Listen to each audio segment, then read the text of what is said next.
श्री स्वामी समर्थ. तुम्हा सगळ्यांचे आपल्या स्वामीसूत्र चॅनलवर मनापासून स्वागत. स्वामी भक्त हो, आज पुन्हा एकदा तुमच्यासाठी नवीन व्हिडिओ घेऊन आलेली आहे. आजच्या व्हिडिओमध्ये आपण गुरुवार संबंधी जाणून घेणार आहोत.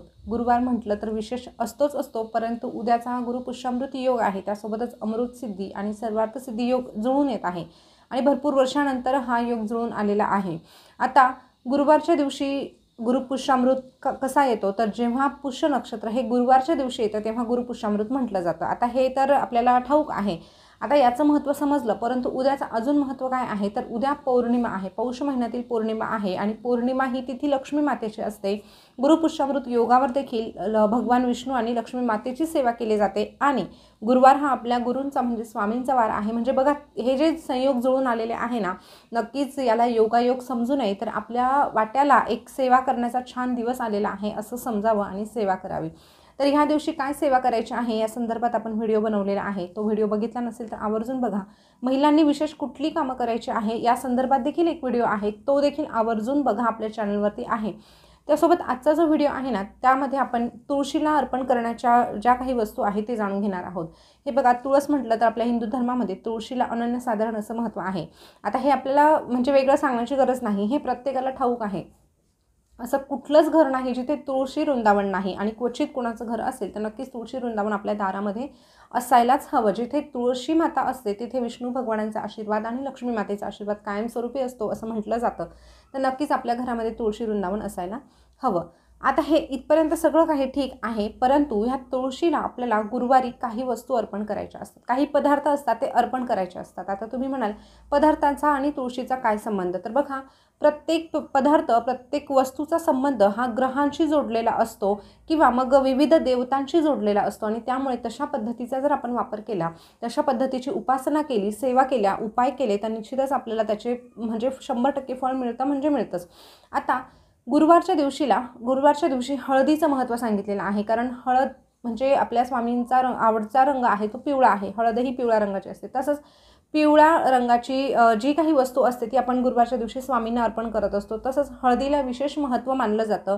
गुरुवारच्या दिवशी जितका जास्त वापर आपण हळदीचा करतो तितका आपला गुरुग्रह मजबूत होण्यासाठी मदत होत असते, कारण हळदीचा संबंध हा गुरुग्रहाशी येत असतो.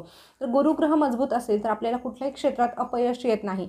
त्यामुळे हळदीचा वापर आपल्याला जास्तीत जास्त करायचा असतो. तर अंघोळीच्या पाण्यात आपण आवर्जून हळद टाकत असतो दर गुरुवारी.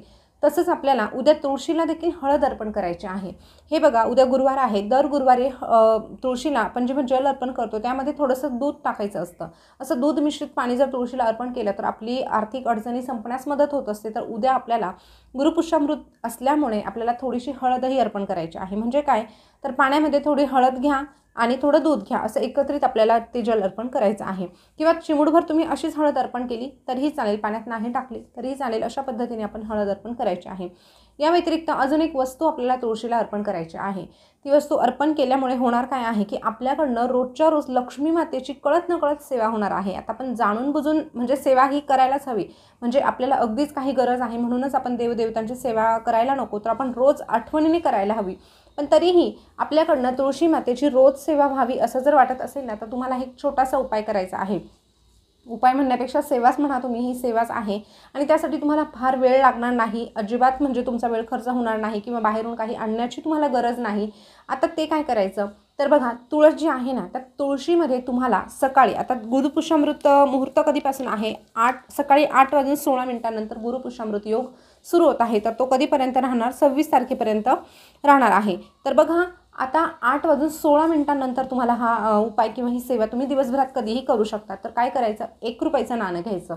हे 1 रुपयाचं नाणं घ्यायचं, आपल्या देवघरासमोर बसायचं. ह्या 1 रुपयाच्या नाण्याला दुधाने, पाण्याने म्हणजे थोडंसं अभिषेक करायचा किंवा मग धुवून घ्यायचं, त्यानंतर पुसून घ्यायचं. ह्या 1 रुपयाची पूजा करायची म्हणजे काय, तर हळदी कुंकू व्हायचं, अक्षता व्हायच्या, त्यानंतर धूपदीप ओवाळायचा आणि प्रार्थना करायची. तर हे जे 1 रुपयाचं नाणं आहे ते मी लक्ष्मी स्वरूप मानतो आणि ह्या 1 रुपयाच्या नाण्याची म्हणजे लक्ष्मीची तुळशीसोबत मी स्थापना करत आहे आणि तिच्या कृपेने माझ्या घरामधलं जे म्हणजे अडचणी आहे, आर्थिक अडचणी, त्या दूर होण्यासाठी आपल्याला प्रार्थना करायची आणि लक्ष्मी माता कायम स्थिर राहावी यासाठी देखील प्रार्थना करायची.